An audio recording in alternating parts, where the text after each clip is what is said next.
The views and opinions expressed by the hosts and guests do not state or reflect those of the movement.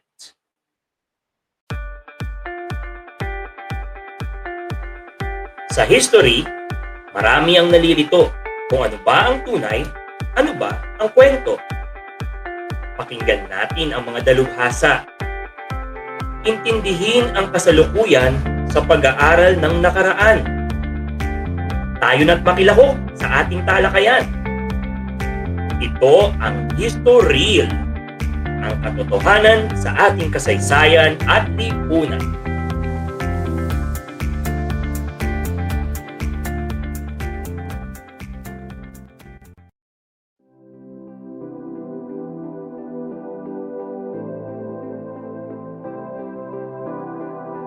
Good day mga katoto! Welcome na naman sa isang episode ng Historyl, ang katotohanan sa ating kasaysayan at lipunan.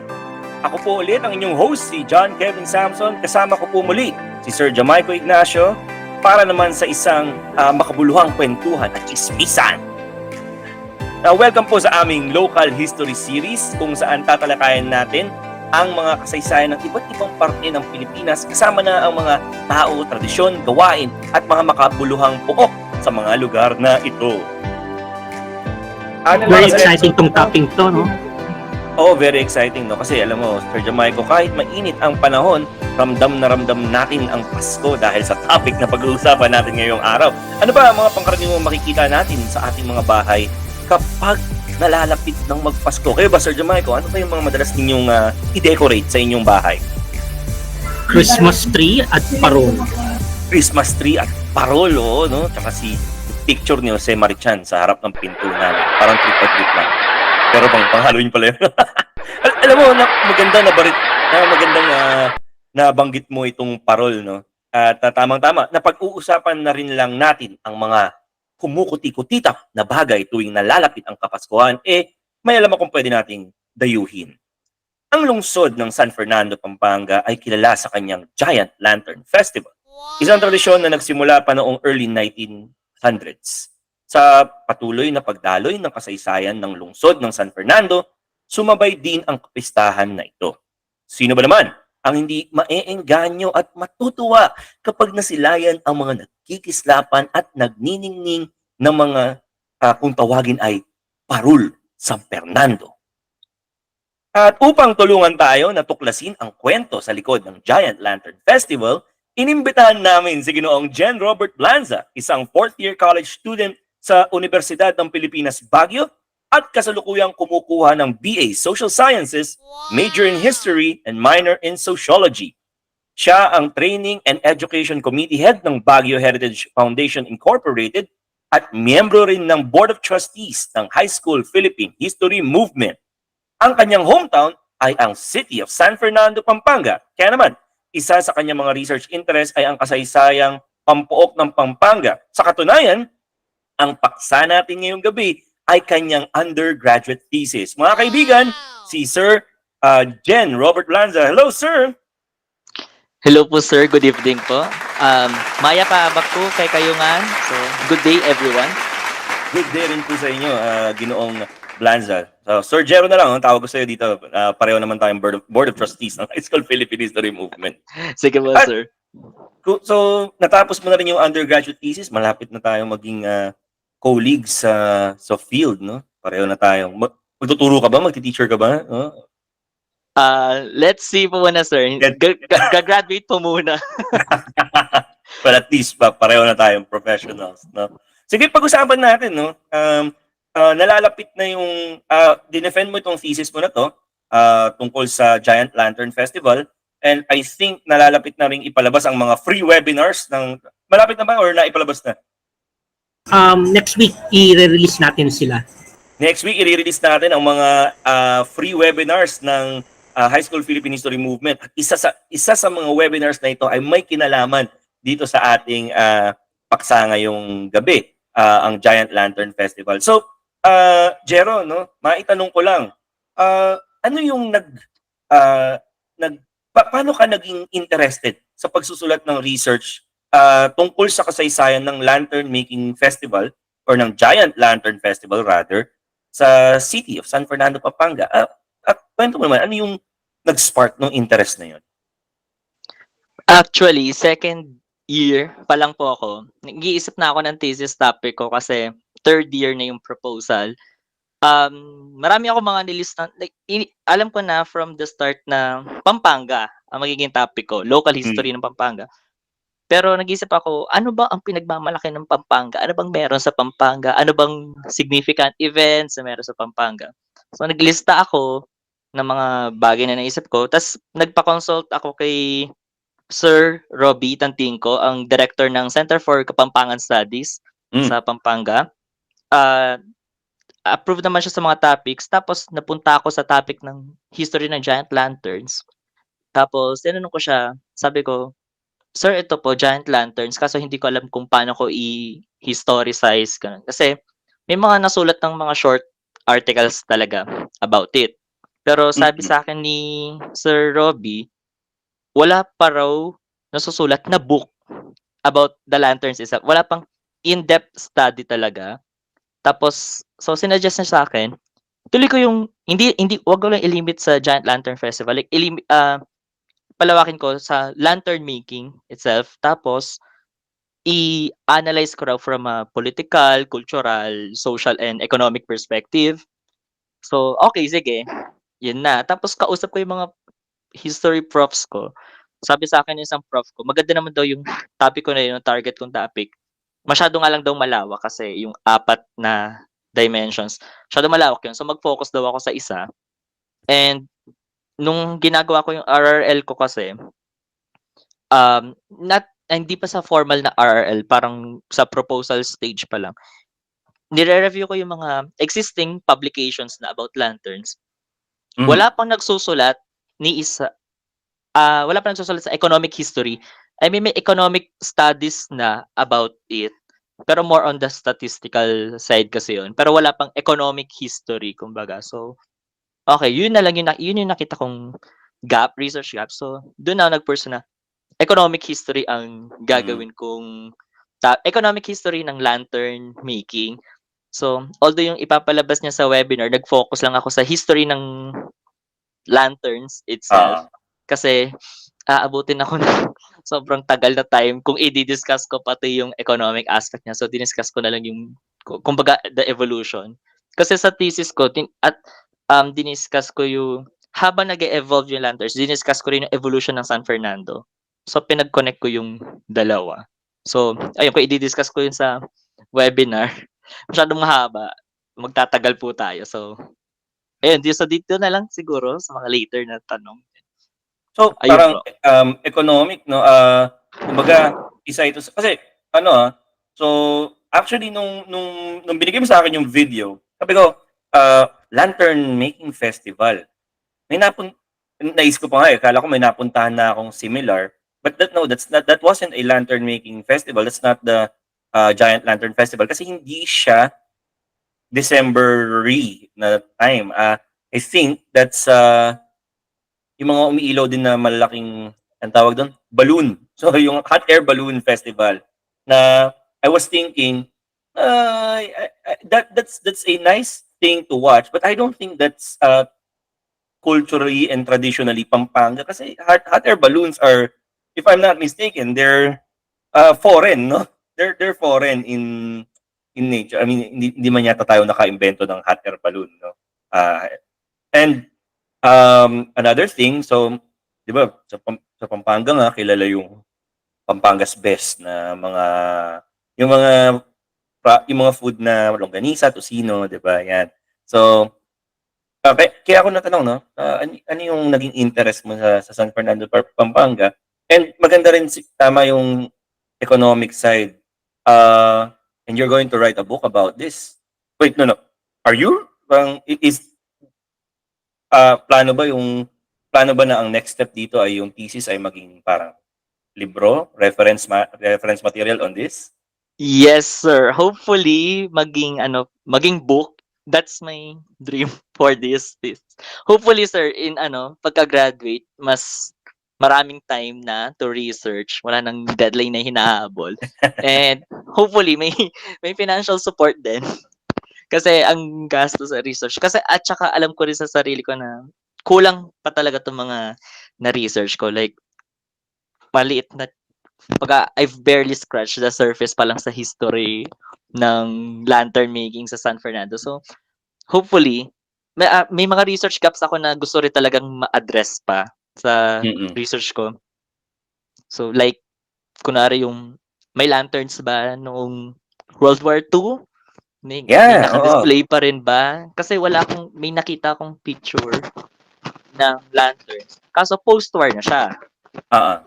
So, tatry kong maghanap pa kung may mga sa mga bahay ba dati kahit war is nagdi-display pa rin ba sila ng parol or ano.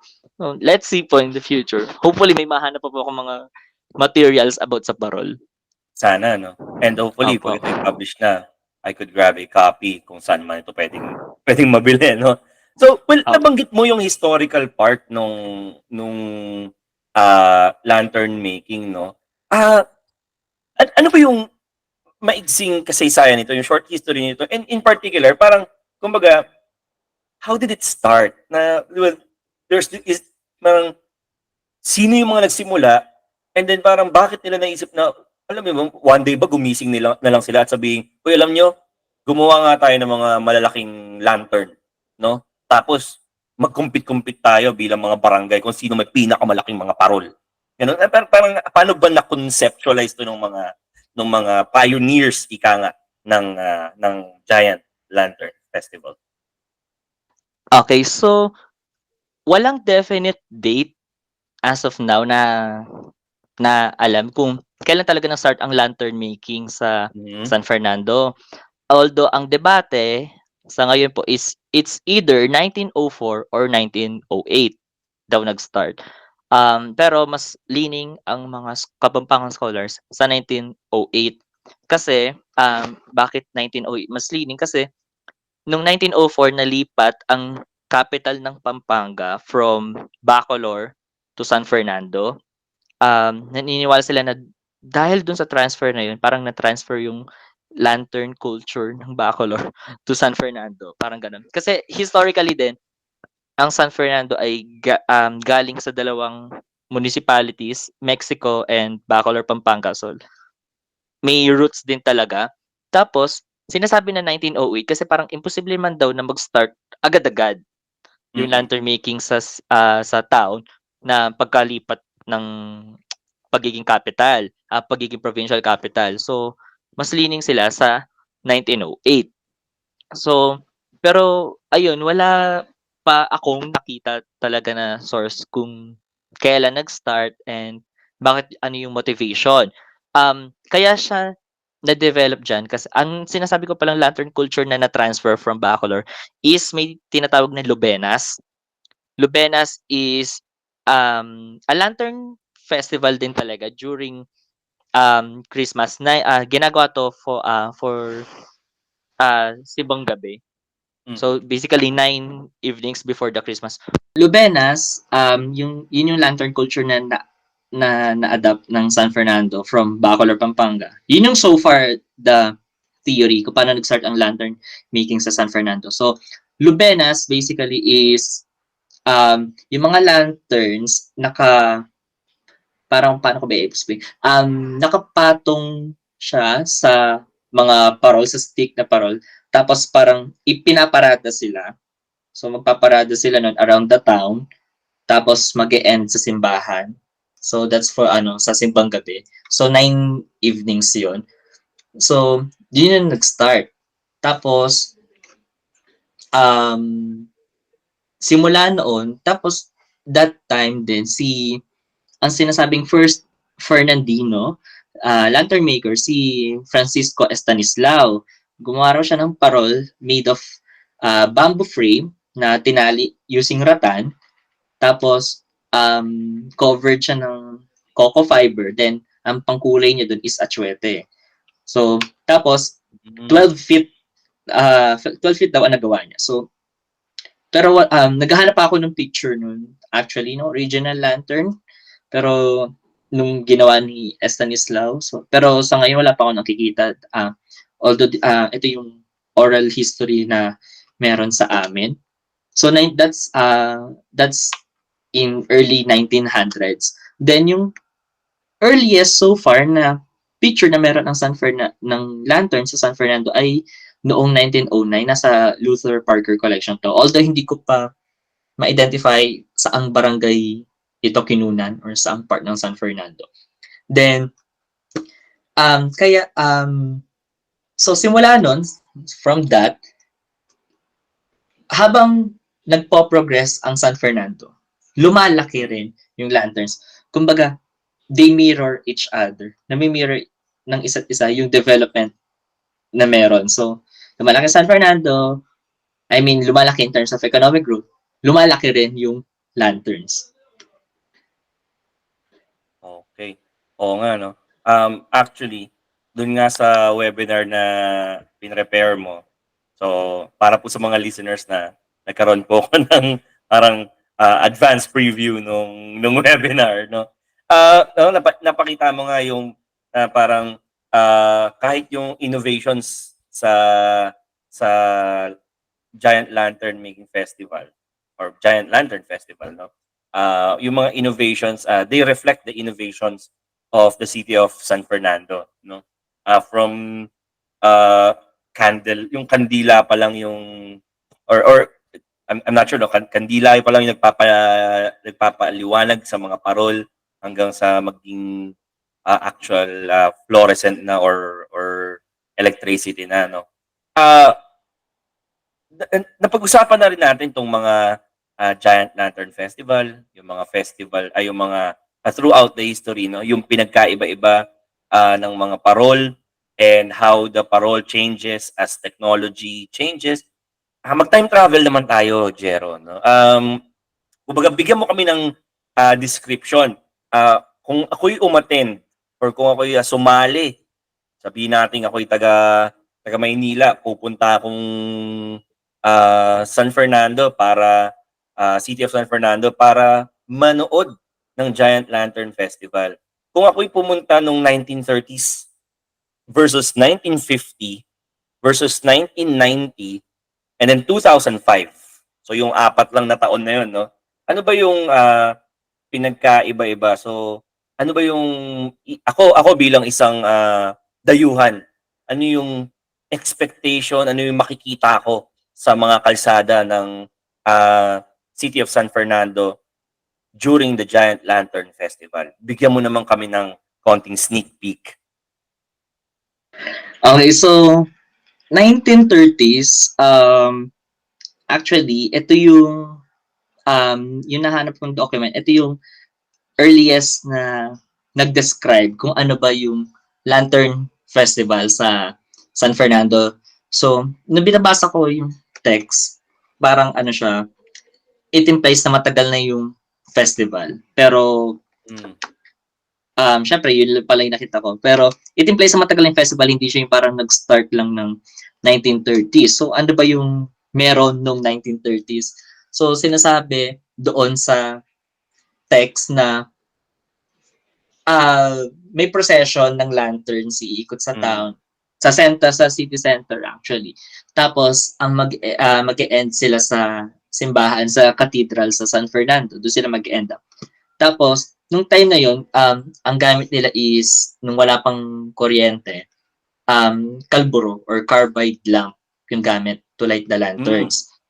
Tapos, ang mangyayari nun is patagalan ng ilaw. Tapos usually naglalast ang festival na hanggang mga early morning ng December 24. So, patagalan sila. Kung sino yung kung kaninong barangay yung pinakamatagal na lanterns na nakalight, yun yung mananalo. Tapos during pala yung habang nagpa-procession sila, yung mga lanterns, may kasabay sila mga banda. Parang mga marching band, yun yung kasabayan nila dati. So, sabi dun sa description actually yun, may mga musical band sila nakasama. Tapos, lalaban habang pinapaikot, ayun. So, tas ang end is sa cathedral sa San Fernando din. Yun, patagalan na. Kung sino pinakamatagal, yun yung barangay na mananalo. Mm. Tapos, may mga barangay talagang matagal na naglalaban like Barangay Del Pilar and Barangay Santo Niño na hanggang ngayon, actually, lumalaban pa rin sa Lantern Festival. As in ngayon, like 2024, ganun. Yeah, yes, last year. Yes, nandun pa sila last year. Oh, Tapos, 1950s naman, yan, nag-change ang game. Kasi, carbide lamp noong 1930s, diba? 1950s, syempre may kuryente na dito kasi 1927 dumating na-establish ang SFELAPCO or the San Fernando Electric Light and Power Company. By 1950s may kuryente na and this is post-war period na. Nagkaroon ng innovation kasi sa lantern making, na-invento yung rotor system. So, ang credit dito ay kay Rodolfo David and Crising Valencia. So, basically, yung rotor is parang it's a large metal barrel na kumbaga pinapaikot yon, nasa likod ng lantern yun, pinapaikot yon, tapos kasi may mga pins na connected sa barrel, parang kung saan tatama yung pins sa barrel, may connecting na electrical wires yun, tapos habang iniikot yun, dun nag-iiba yung ilaw. oh, wow. So, sabihin na natin sa 1950s na nag-start yung, sabihin na natin dancing lights, kumbaga. Doon na siya sumasayaw. Doon na sumasayaw yung ilaw kasi dati parang plain lang, patagalan. Oo. Tapos 1950s na, doon na makikita na. Tapos may kasabay rin na music yun, na marching band. So, doon na mas naging lively, kumbaga, yung lanterns. Okay. Dahil doon. Tapos, actually nga, nung the year that year 1957 kasi na-invent yun. That year, si Rodolfo David, nanalo siya sa Lantern Festival. Doon, hindi ako sure kung anong barangay ang nirepresent niya that time. Pero yung lantern na ginawa niya for a barangay, it's a 14 feet lantern. So, mas malaki na. Di ba? 12 feet lang last time. Ngayon, 14 feet na. Mas malaki na. Tapos, 600 na white bulbs yun na covered ng cellophane. Oh, wow. So, imagine, iniikot tapos iniikot yon. So, makipag nasa perspective ng audience, nag-iiba-iba yung ilaw. Oh. So, So, doon yung, na so yung 1950 yan, yung party-party na yung ano, di ba? yes po. Doon na talaga. Tapos, 1990s, ito na yung medyo similar na to what the Lantern Festival is now. Pero nung 1990s, actually, problem, yung Mount Pinatubo eruption, muntik na nilang i-cancel. 1991 and 1995. 1991 pumutok yung Mount Pinatubo. 1995 naman, nagkaroon ng lahar. Dahil sa Mount Pinatubo pa rin, na-trigger ng bagyo. So, muntik na nilang itigil nun, pero pinilit pa rin ng mga tao. During that time, 1995, malalaki na yung mga lanterns, nasa 16 feet, 18, 16 feet ang I think 16 or 18 feet ang lanterns. Tapos, mas matitibay na yung materials, gawa na, ang mismong frame actually nga ng lanterns, gawa na sa iron bars, galvanized steel frame. So, mas matibay na siya kumpara sa dati. Tapos, mas malalaki na nga rin. Tapos, yun nga, mas complicated na rin yung designs. So, yun yung ano doon nangyari. Tapos, actually pa, yung interesting pa, no 1990, nagawa yung Paskuhan Village. So, ano to, yung, kung papunta kayo ngayon sa San Fernando, dadaan kayo ng NLEX, makikita yun actually. Malapit siya doon. Nasa likod siya ng current na tourism office ng San Fernando. Although yun, abandoned na siya. Pero, doon siya ginaganap dati. Tapos, nung year 1991, may naka-display, hindi, 1990 pala, may naka-display daw na 42 feet. Oh, laki. Na giant lantern. Tapos, that year, 17 barangays ang naglaban-laban. Oh, ang dami. So, ang dami pa. Kasi hindi pa naman siya ganun kalaki. Kasi, ngayon, yung lanterns ngayon, present, ay 20 feet na. So, kaya mas konti na lang kasi mas malaki yung production cost. Pero dati, ganun karami. 17, umabot na 17, 18 barangays na naglalaban kasi hindi pa naman siya ganun kalaki. So, ayun. Tapos, yung sa ngayon, ngayon yung actually yung last year nga lang kasi syempre last year na yung napanood ko. Yung last year, it's divided into 3 rounds. Ngayon, syempre, mas modern na. Dati marching band. Ngayon, they're using background music na talaga. Kunwari, actually, parang ang common ginagamit, ang hilig gamitin ng mga lantern makers, yung theme song ng Voltes 5 dati. For some reason, hindi ko alam bakit, pero ang hilig nilang gamitin yung Voltes 5. Pero syempre, ginagamit din nila kung ano yung mga trending na songs nung taon na yun. Tapos last year, divided siya into 3 rounds. Yung first round ng festival is solo round muna siya. So, individual lanterns, dun ipe-present ng mga barangay ko ano yung gimmick nila. Last year, may naalala ko parang may design na si Santa Claus na sa reindeer. Tapos parang nagmukhang gumagalaw siya. So, imagine, iniikot yung rotor sa likod. Tapos, ang nakikita ng audience is yung parang sumasay sa Santa Claus. Grabe, ang galing actually ng mga lantern makers. Believe talaga ako sa kanila. Kasi some of them don't even have engineering. Hindi nga sila kapag college yung iba. They have, sabihin na natin blue collar jobs. Pero naiisip nilang gawin niya na yung play of lights, the pattern, the play of lights, kakaiba. Ang galing nila. So, yun, the first round, yung individual round, yung mga gimmick, kumbaga. Tapos, sa second round, ito na yung group na laban. So, parang, ang nangyari last year, tatlong presentation, yung isang group, 3 barangay, tapos yung another group, 3 barangay, tapos yung another group, 4 na barangay.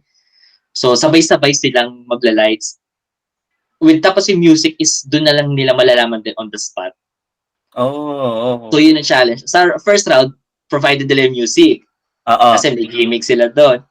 Pero sa second round and third round, provided na ng city, yung ng organizers, yung sound. So, surprise talaga on the spot. Tapos so on the spot, bahala sila kung paano nila iikot yung rotors para mabuo yung patterns ng lanterns.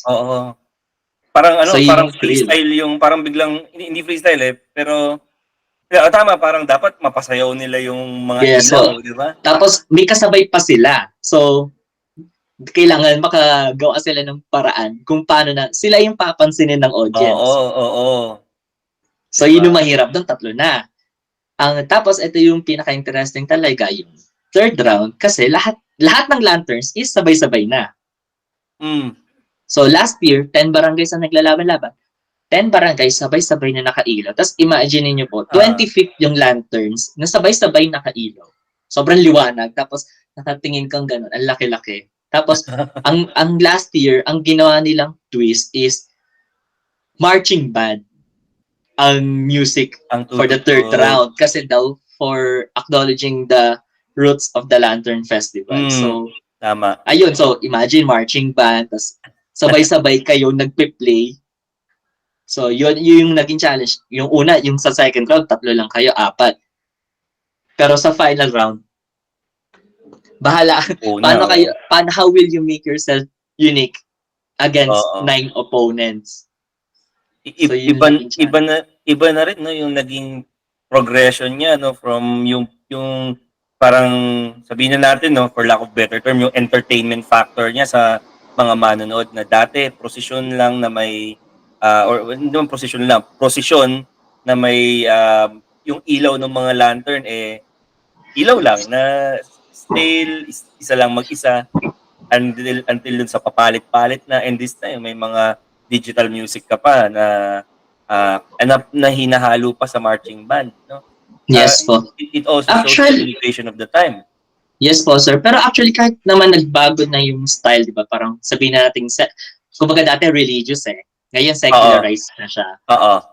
Kahit secularized na siya ngayon, yung mga lantern makers, they still incorporate na ang mga religious icons, like natin, sometimes may Jesus, Mama Mary, the cross. So, usually may mga ganun pa rin, dove, ganun.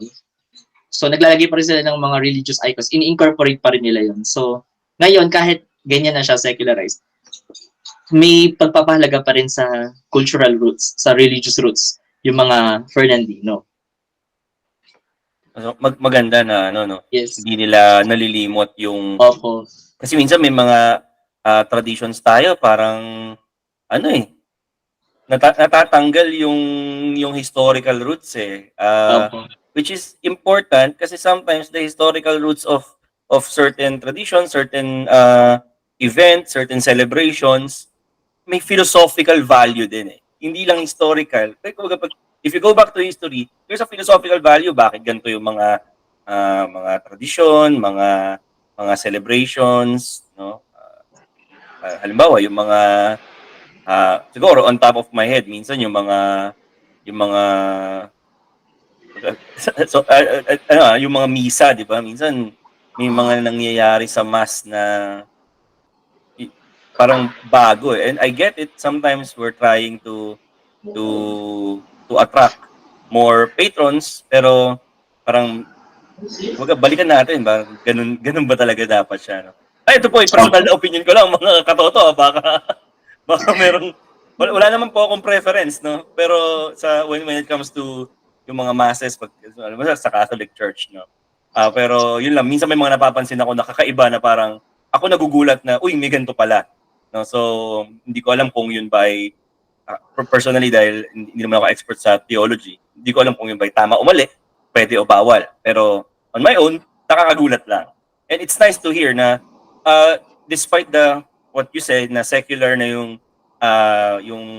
Giant Lantern Festival, the people of the city of San Fernando are still able to put elements of its roots sa kapistahan, no? Sa pagdiriwang ng I suppose almost month-long celebration itong kapistahan na ito, no?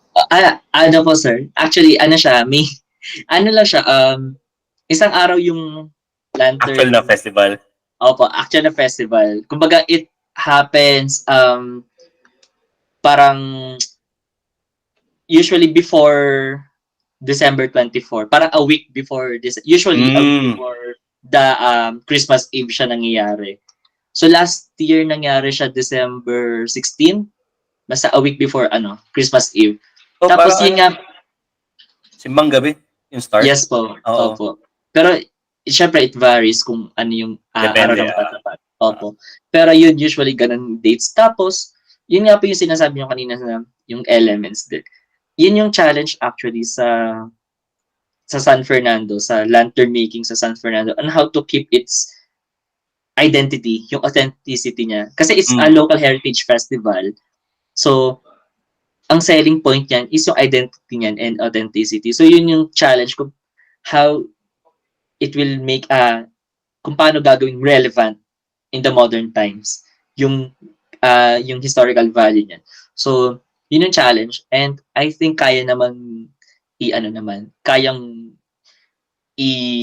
tawag dito, kaya mag-persist ng ganitong culture kasi nag-work naman ng lantern makers, the local government of City of San Fernando, and the private sector actually. Yung nakakagulat, yung private sector, malaki rin yung tulong sa mga lantern makers. Okay. No? So, and I like na bring about mo yung challenges, no? Because of course, no event naman, no tradition, and no activity comes without challenges. Nangyayari yan sa lahat.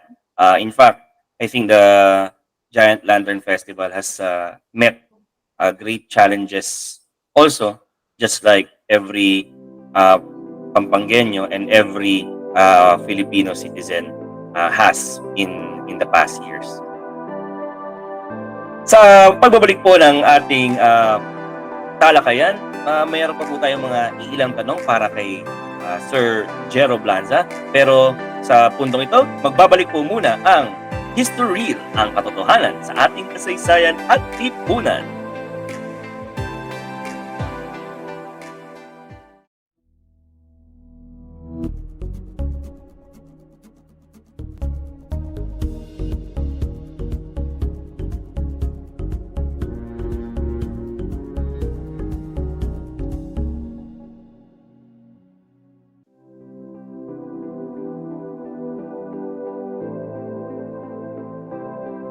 At nagbabalik po ang Historyl, ang katotohanan sa ating kasaysayan at lipunan.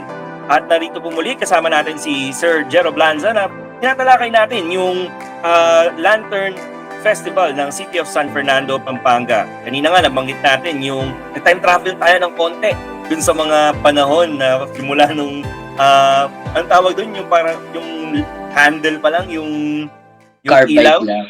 Pardon? Carbide Yun. lang. Yon. Hanggang sa meron na yung mga parang May Christmas electricity na. Oo, may kuryente na, di ba? And then may mga digital na music na, hindi na lang marching band yung napapatugtog. Pero nabanggit din yung mga challenges tulad ng kung paano ma-maintain yung roots, yung religious roots ng festival na ito sa pag-modernize at pag-secularize ng kapistahan. No? Pero maliban sa challenge na to, alam mo, napagtanto ko lang, 2024, 2023, so itong Lantern Festival, pinagdaanan nito yung pandemic noong 2020. Gusto ko itanong kung na-cancel ba itong Lantern Festival na ito at kung may mga ibang instances pa ba in the past na hindi nakapag-celebrate ng Giant Lantern Festival. Okay po. So siguro before ko sagutin yung sa pandemic, balik muna tayo, no? Balik pa tayo sa past ng konti. During my research, wala akong nakitang source if may Lantern Festival ba nung World War II. Most likely, walang festival kasi nga nasa war kayo eh. Pero I can say for sure kasi wala pa akong nakitang document or basta any source na nagsasabing wala. Pero we could think na wala siya. Pero pwede naman kasing baka may naka-display pa rin ng mga parol sa mga bahay-bahay. But we don't know kasi wala pang available na picture kung meron ba. So, ang nakita ko na lang kasi during my research is post-war period na ang nakapatong yung lantern sa isang Willys jeep kasi 'di ba no after ng war iniwan ng mga Amerikano yung mga jeep nila. Kasi I mean for what use pa nila. Iniwan na lang nila. Iniwan na lang nila or binenta sa mga Pilipino. So syempre mga Pilipino pagiging creative ayan. So they make use of it. So yung mga sa San Fernando ayan ginamit nilang doon nila pinatong yung mga lanterns. Kasi lumalaki na rin talaga yung mga lanterns. So, mahirap na siyang buhatin. So, ng tao. So, kailangan sa Willys jeep. May times din na nasa truck. Ganon. Tapos, isang instance pa na na-cancel yung lantern is during martial law. 1978 and 1979, na-cancel ang Giant Lantern Festival. So, konting spoiler. Dahil daw for 3 reasons. Una, dahil sa curfew. Kasi nung martial law, may curfew yun. May curfew that time. Ang paggawa kasi ng lanterns is matagal. Like talagang inaabot ng gabi. Kasi malaki yan.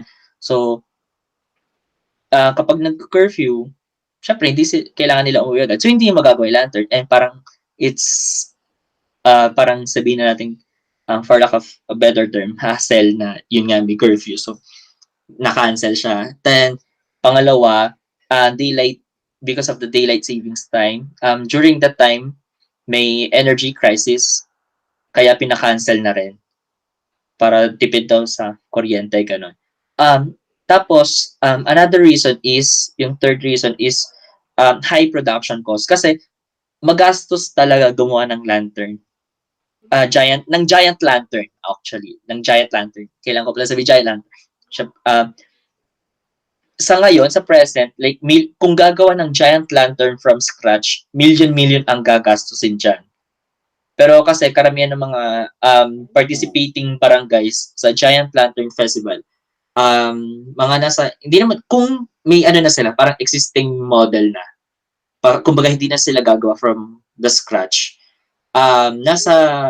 Hindi naman aabot ng 1 million, pero more than 500,000, 700,000, 800,000 pa rin yung magagastos. Sa present time yun. Siyempre, iba yung sa dati. Pero sa dati, basically, magastos pa rin talaga yung production cost niya. So, pinakancel.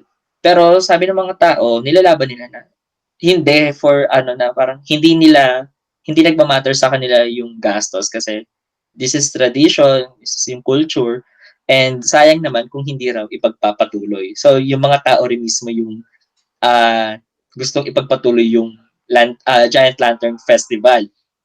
So, yun siya. So, sa Lantern, during the martial law yun.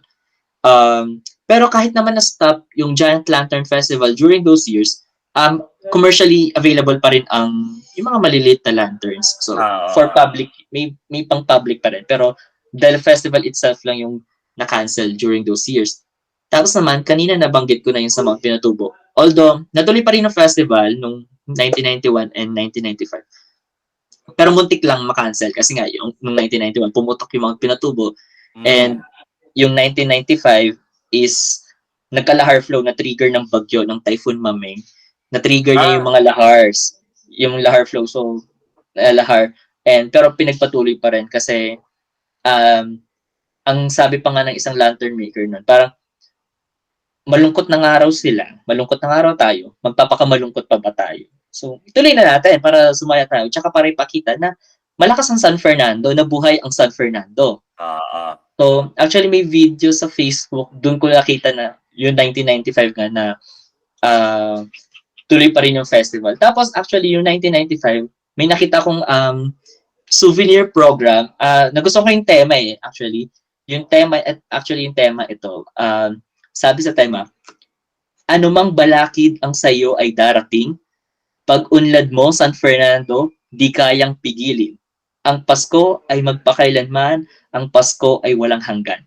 So it shows the Kapampangan, the Fernandino spirit na magpatuloy kahit, kahit nga nagkalahar na and all, na nagkabagyo, nagkalahar, tuloy pa rin. Kasi papakita na malakas ang San Fernando na kayang tapatan niya ng San Fernando. Tapos, so that was in the 90s. Yung recently sa pandemic, syempre parang the world stopped. Hindi ako ng pandemic kasi bawal lumabas. During that time, may ginawa si Mr. Roland Criambao. Isa siya sa mga legendary lantern makers actually. May ginawa siya with his apo yata na animated giant lantern. Actually, naka-post siya sa Facebook. Tapos sabi niya na ginawa nila yon para as support in this hard trying times. Tsaka para yung spirit din ng Pasko, di ba? Or kahit sabihin na natin may paghirap na ganyan.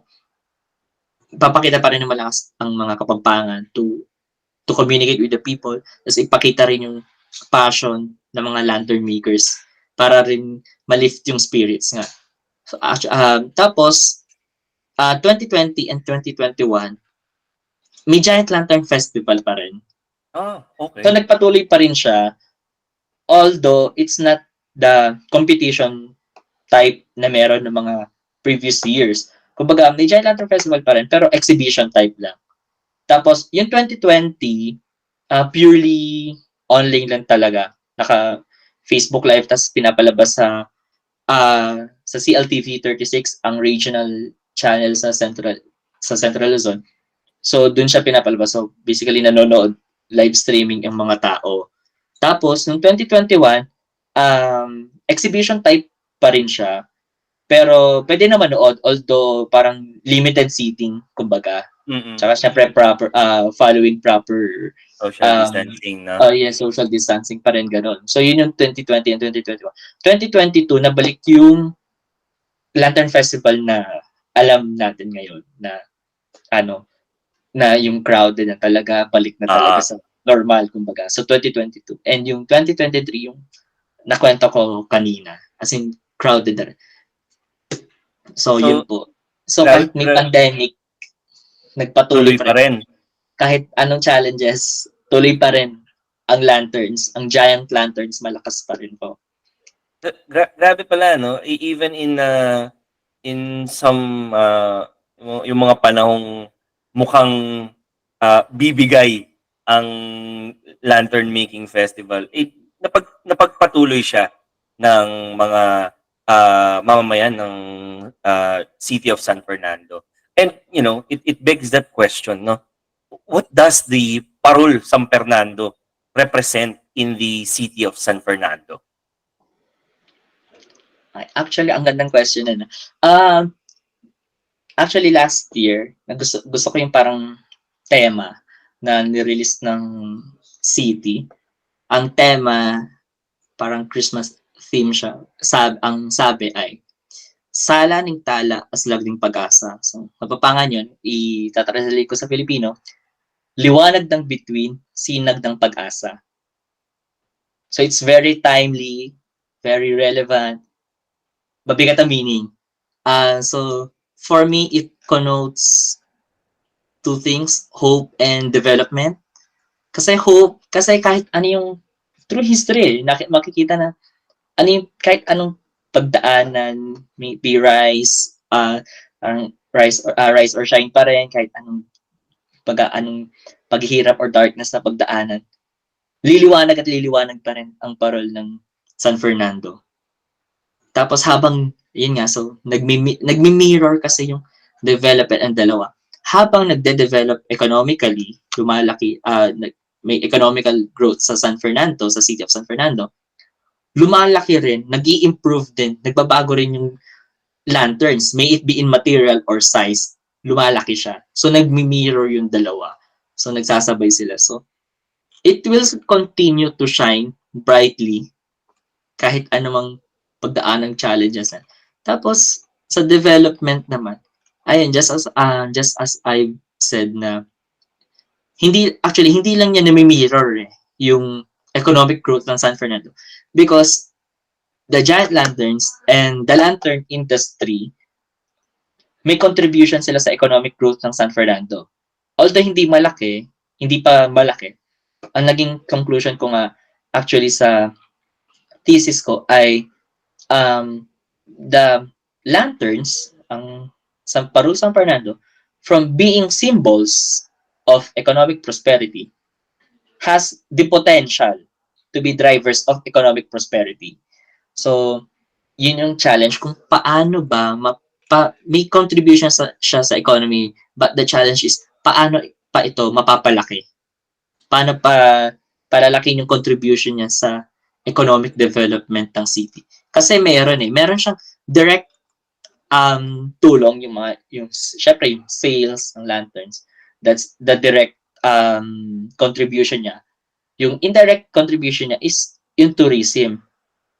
Basically, yung factors na pag-invite, kasi giant lanterns yung sabihin na nating main show, pero syempre, San Fernando has more to offer. Its history, its food, its culture.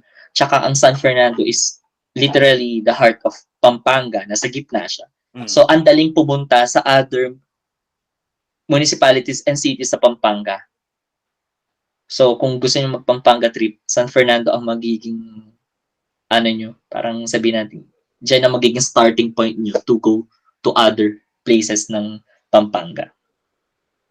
Alright. Napakaganda nung sinabi mo tungkol dun sa representation ng giant lantern sa city ng San Fernando, Pampanga. At napakaganda nung naging kwentuhan natin sa history, nung nag-time travel tayo, yung mga panahong na-cancel ito, kung saan ito nagsimula, and yung history din kung paano na-inspire na gawin at isulat ang thesis na ito. So World War II, martial law, pinatubo at pandemic. Sa kabila ng mga ito na natiling nagpapatuloy ang Giant Lantern Festival ng lungsod ng San Fernando, Pampanga.